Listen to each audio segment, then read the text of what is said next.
Hey guys, it's Otti again. I'm sitting here at the Schloss Broich in Mülheim an der Ruhr. Besides me the band Visions of Atlantis. Hi, first of all.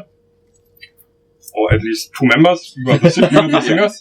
Hello everyone. Hello everyone. Hello, this is Clémentine, lead singer of Visions of Atlantis. This is Meek, the male singer of Visions of Atlantis. But also lead. Male lead singer. We are both lead singers, so this is the special thing about Visions of Atlantis. We are two lead singers, both singing clean vocals. So yeah. We're both lead singers. Yeah, it's like this.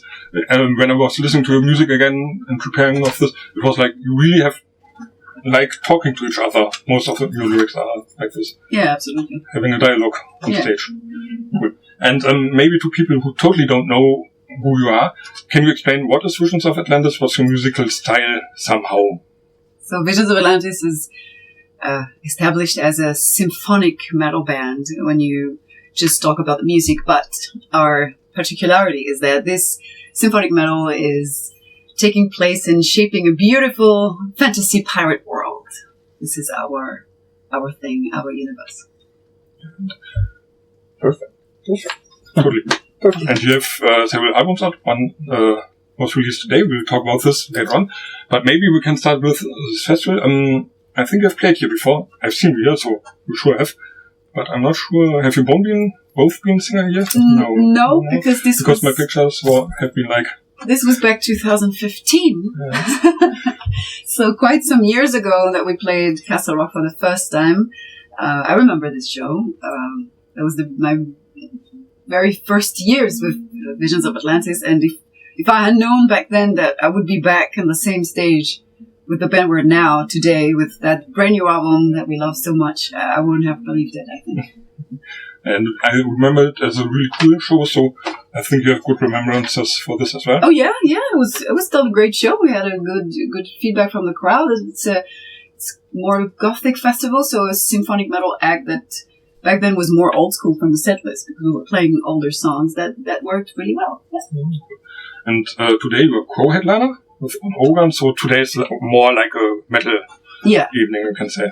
Definitely. It has started with Stillpation, the goth rock band, and later on it gets more and more metal, and I think it's a cool mix. And fun fact, Orden Organ are also releasing their new record today, so it's like a double release party today. They're good friends, they're a good friend of ours, so it's great. It's a fantastic occasion that we are both releasing the record today and celebrating today here in Castle Rock. So you can party hard. Lucky coincidence. Yeah, and not too hard because tomorrow we have our official release party at Colossal in Aschaffenburg. So yeah, it's not like we can really go up till 4 a.m. in the morning and no sleep because tomorrow we have duties.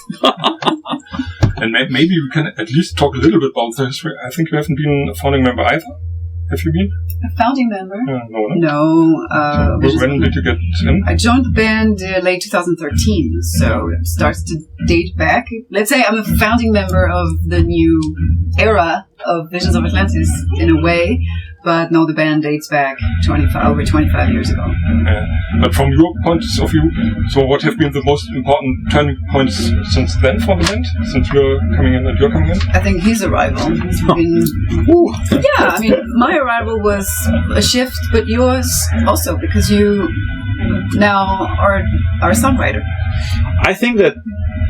So, just imagine an engine that works really well, but one wheel is missing to making it work. I think I was that wheel. I don't think I can take credit of, I really appreciate what you're saying, but I think that the machine, Visions of Atlantis, was working really well even before my arrival. It's just that, not every wheel was turning because this combining wheel was missing, and I think I was that combining wheel that made everything work as a whole, because in the end, I think that the turning point was Pirates, if you ask me. Absolutely. The previous record. Because with the previous record, when the two of us took over the songwriting of the music, you were already writing the lyrics since 2018. She was already writing all the lyrics since her arrival, basically. But when we took over the songwriting of the music too, when we started working together, like locking ourselves in the studio, working together, exchanging ideas, exchanging, something that goes beyond just the songwriting, but also the emotional load that the songs carry. I think this only happened thanks to pirates, or with pirates. Actually, it sounds weird, but I would say thanks to the COVID, because in the COVID days, this is when we truly spent time together writing songs and writing music together. Yeah. And from that moment on, the band changed face. Because I think I can humbly say, and like really with my feet on the ground, that before Pirates we were a bit more of a generic band. Good songs, but if any other symphonic metal band would have played them, they would have sounded good anyways. Yeah, we like the direction. Yeah, right now I think that our strength lies in the fact that we found our personality musically wise, and I don't think that even if you have the best musician in the world, the same emotional load would be performed in the same way in the songs that we are presenting with Pirates and Pirates 2. Because it's our music and only us, we can express it in the way it's meant to be expressed. Absolutely. I think this is how it works now, and we can proudly say this, I believe. And I think the pirate topic has come with you more. It was always Nordic, pirate stuff, but the visuals, for example, have changed, I think, with you, with your style, and I think this also was some step further with pirates. Sure. I mean, since I joined the band, I wanted Visions to become a pirate band, because, as you said, the band always had this nautical, ocean-related theme. And when I joined, I was like, okay, I want to write the lyrics for the songs. I want to sing my words. And I thought, okay, this is a band that already exists. I want to respect the legacy and the universe. And I was like, I keep the ocean, because you can say so much things with the ocean, depending on how you decide to use it as a theme. And then I thought, okay, we're a metal band, and so metal bands are rebels. And so who are the rebels of the ocean? And it was so obvious to me. But back then, this idea didn't click with everyone in the band. But still, I managed to put some piracy things in there. If you take the song the Silent Mutiny on the Deep in the Dark, for instance, or if you see the clip from Deep in the Dark, we have the pirates from Wenig Über featuring in there. So the pirates are always lurking in a corner of our universe, but it's only when we started to work with Felix Held, our producer since Pirates, and we started to write those new songs during COVID, as Meek mentioned, and we still were talking about ocean and exploring and piracy. He was like, "You guys talk so much about that. Why don't you just become a pirate band?" I was like, "Oh, really? You don't know we thought about that?" And I said, "Please share this idea with our band leader." And for this time, it worked.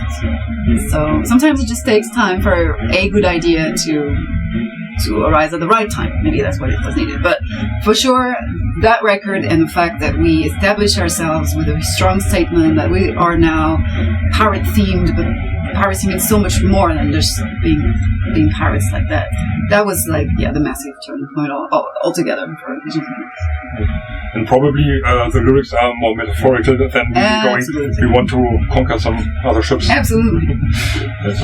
Maybe you can tell a little bit about what are the lyrics all about. So, at the Pirates album, and now then we can come to the new album. How are they connected? The songs? From the old album and the new album. I think there's a connection. You mean the two albums? Yeah. So, lyric-wise, there's no real connection between Pirates 1 and Pirates 2, in the sense that both albums are to be appreciated separately. Of course, if you want to listen to Pirates and then to Pirates 2, it would absolutely make sense, and it would be coherent. And there's a reason why, musically, there is a continuity of style and of universe, but we write each song and every album to be enjoyable on their own individually. There's no concept records. There's not a storyline like this. But it's very consistent. It's a real saga that we're starting to put together. And Pirates 2 kind of flirts with the same ideas of being free, but you will understand with the record that it's not about just being free in the outside world. It's also being free from the monsters inside yourself, and being free of your own pains and limitations, and also facing your darkness. I think Pirates 2 has this heaviness, thanks to this men's riffing skills. It's a heavier record. Yeah, that also brings heavier topics, like the topic of you're on a journey, and you start to understand who you are, and you want to be respected. So you throw hellfire at your enemies, but at some point you see that you also damage others when you don't pay attention to how much your emotions are controlling yourself, and you have dead people floating in your own sea. Let's sort of say. So, yeah. I think you can consider Pirates and Pirates 2 as two novel books about pirates. I'm using often this example because I think it's really fitting, like imagine that instead of having a book that has a story and an end, you have a novel book, a book with several novels. There are plenty of this kind of books. And Pirates 1 included 12 novels about pirates, but each novel has a meaning, has a story behind it. And it's not like it's the same concept that it's repeating or are the same characters that are being used to express each novel, like it's, I don't know, Captain Meek or Captain Clémentine that has this adventure and this other adventure. It's pirate novels. And then when we finished Pirates 2, we ended up with actually more than the 12 novels that you're reading right now. We wrote way more songs, and then we selected the 12 that were more fitting for the record. But it's 12 more stories with their own morality, their own meaning, their own their own message, and it's 12 different novels still about pirates, still in the same universe, which justifies the title Pirates 2. But it's not like it's a concept album that started with Pirates 1, ended with a cliffhanger, starts with Pirates 2, and will finish in, Star Wars 3 or Back to the Future Part 3. It's more Pirates, not 12 novel about pirates, Pirates 2, 12 more stories about pirates in the pirate universe, and so on. Sorry, I didn't mean to cover it. But it's how it has to be interpreted to clearly understand why it's called Pirates and Pirates 2. I think this is a good way to make it more concrete and understandable from the outside. Yes. And as you mentioned, Hellfire, I think this is one of my favorites, maybe absolutely my favorite. Okay. Maybe we can use this as an example. So what's the story behind this? Songwriting and as well the lyrics? How did it develop? Do you want to talk about you are the lyric writer. No, but it's also about the song. He started to write that, and that came up as one of the heaviest tracks ever written for Visions of Atlantis. And I think it was called as a demo. I think it was called Hellfire already. Hellfire, yes. And it fitted just so well because it has this impact and this energy that can be a bit rageful, and that triggered in me anger. But it's not necessarily a bad anger. The anger you need to be respected, for instance. The anger that protects your interest, that protects who you are.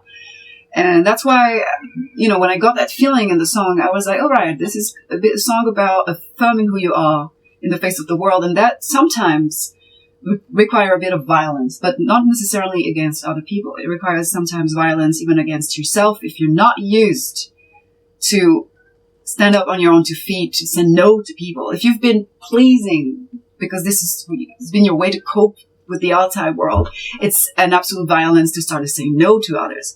So to me, Hellfire is about that. It's about giving people the strength to stand for their own selves. It's not about burning the rest of the world because we want to kill other people. No, It's about, standing your ground and, leaving an imprint and being firmly who you are. I think you are no band that wants to burn down something, because the first time I saw you live was at Rage Against Racism. Last year. This, I know it wasn't the first time. The first time was here, but the first time with this constellation.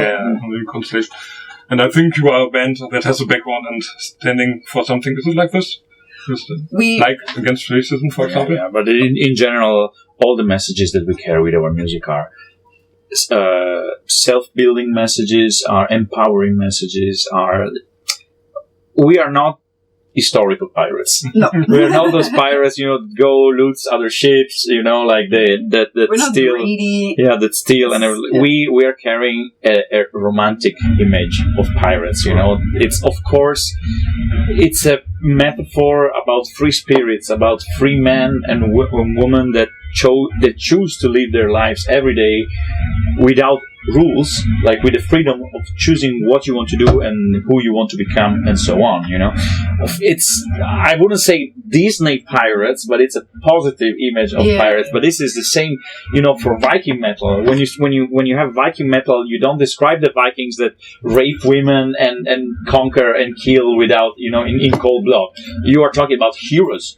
You're talking about Thor. You're talking about, the legacy that is carried by Vikings, and this is the point of music in general. Normally, unless you are a truly super satanic band, but this is not our cup of tea, unless you truly have some rage that you want to express when you enter in pirate metal, Viking metal, dwarf metal, or power metal, elven metal, or whatever, you are talking about heroes. You want to get the good out of it so that people can get a good message, and this is behind all our songs. Then, of course, it's still metal. And this is something that I think I can proudly say I brought back in Visions of Atlantis. Because I think that, especially symphonic metal, it's a different genre, and it's a difficult genre to deal with, because sometimes the orchestration and the melodies take over metal. And what I'm trying to bring and to find a balance for in our music is find a way to make the metal stand out, because I am a metalhead. I love metal bands, real metal bands, like Judas Priest, Iron Maiden, Saxon, the new waves of British heavy metal. It's my favorite style at all, and this is what I want to bring in my music, because this is where I come from, and this made me fall in love with metal itself. And it can be expressed in a nice way in symphonic metal, and this is also why I think the last two records brought us into a wider and more appreciated position in the metal scene, because we can probably say that we are a metal band without any hidden riff, because the orchestra needs to stand out. See what I mean? And what I love about is you're not the next copy of Nightwish and Within Temptation. You have your own style. The duality between both is rather unique. I think other bands do it somewhat similar, but not the same. And this makes you special. Thank you. Having really a unique sound, a unique style. That's important. Thank you. That's great to hear. Yes. That's great to hear. And coming back to the album, to Armada, Paris 2, what has been the most difficult thing you had to overcome to get it done? I think that choosing the songs at the very end, as he said, we wrote way more songs because Meek is constantly inspired, and it's not a problem to write music for him. Luckily. No, luckily. So we had the luxury of having too many songs, and it's we put the same amount of energy and love into every one of them, and at some point we have to make a choice, and building that track list for Pirates to Armada has been not the easiest. Yeah, and it's a good thing, it's like we are not talking about issues in recording or difficulty, so it's a fantastic problem to have. Absolutely. It's the best problem to have, but we had to sacrifice 6 tracks, I think, and having to say no, having to be like, all right, this one's journey stops here for now. I will miss them. But maybe bass for Pirates 3? Nah. It's the same speech that we had for Pirates 2. Like, the songs that didn't make it for Pirates 1, why would they find their place on Pirates 2? Yeah, there is a reason why they were left behind. So maybe for some side projects or something. Maybe when we're too old and we're like, let's just release something. No. Very tedious collection. Yeah, exactly. We will need special tracks, and sometimes it happened that they asked, like, hey, we need a song in 2 weeks because we have this special occasion, but they need a fresh, brand new song. So if this will happen, maybe that will be the chance, Maybe. For a sampler, for example. For charity sampler. For a sampler, yeah, exactly. There are some magazines that are requesting special mixes, and if you get a chance, you get a chance, and if you don't have anything special to give them, you lose the chance. And it's always good promotion, Like, there is no bad promotion. It's always good promotion. So, let's see. And how much of the new album will you play tonight? Tonight, 4 tracks. 4 songs tonight. We want to keep it for the tour. Basically, tomorrow we will have the release party and we will play more songs from the new record.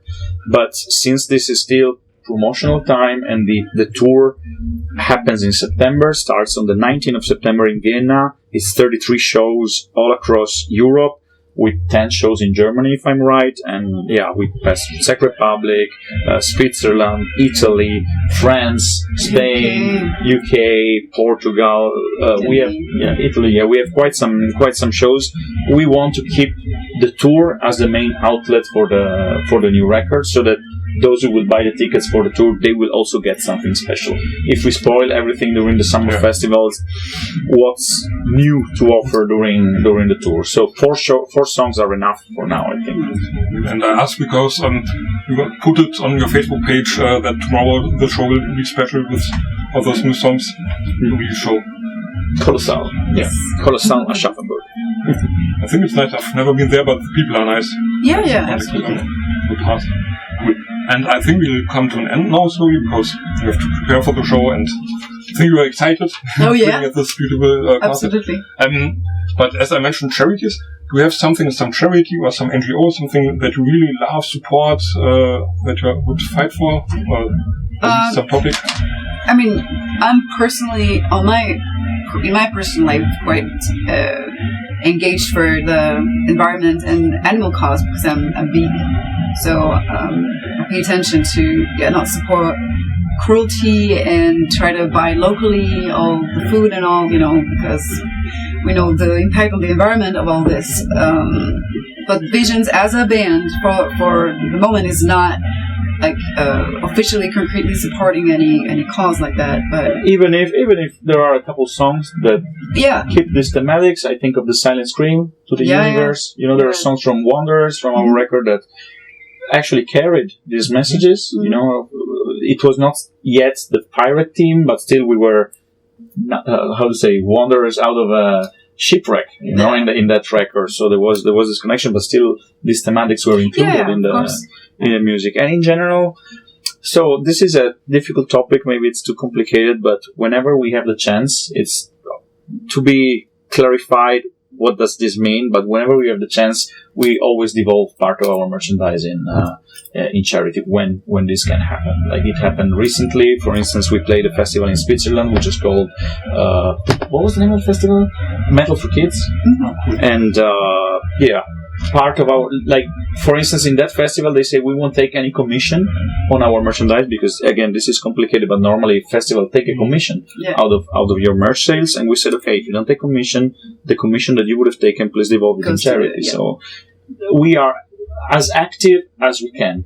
It's obvious that when we play in certain countries and you have 25% of taxes and 25% of commission and you sell a CD for 20 euros because you don't want to sell it for 30 euros to the crowd, to the people, because it's unaffordable, and you pay the CD 5 euros and you're left with 5 euros, you're like, okay, I want to help, but this is an actual problem, especially nowadays. So again, I don't want to get into politics and battles, but whenever we can, we support. And we're very happy to have been invited and to be able to play festivals like Rage Against Racism and other events that have a cause as a root of their existence.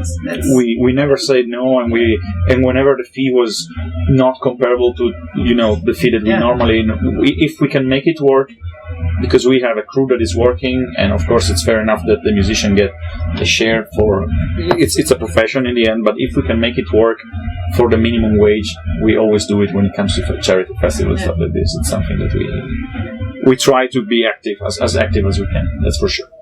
That's really cool. And we have some free message, some greetings to the people outside at the end. You have nothing to say? No, I'm kidding. No, I just wanted to actually thank you guys. Thank you, everybody, because we have a lot of German sailors out there, and our official fan club, the Visions of Atlantis Sailors, is also run by beautiful people from Germany. Your country, you people have been a part of the reason why Visions is what it is today. You've supported us since the very beginning of Visions of Atlantis, way before I was there. So I want to thank you so much for your loyalty. So thank you so much for your enthusiasm at shows, for showing up, for being so much a part of our adventure. Without you guys, we would not be where we are. 10 shows in Germany on the next tour. That's what it means. It means you're the lungs of metal in Europe, and we bless you. We're very blessed to have you. Thank you so much. Vielen Dank. So, thank you for the nice talk. It was really cool. You're welcome. Thanks, guys, for watching. Visions of Atlantis, great band. I'm looking forward to the show, and I say bye. Cheers. Bye bye. Tschüss.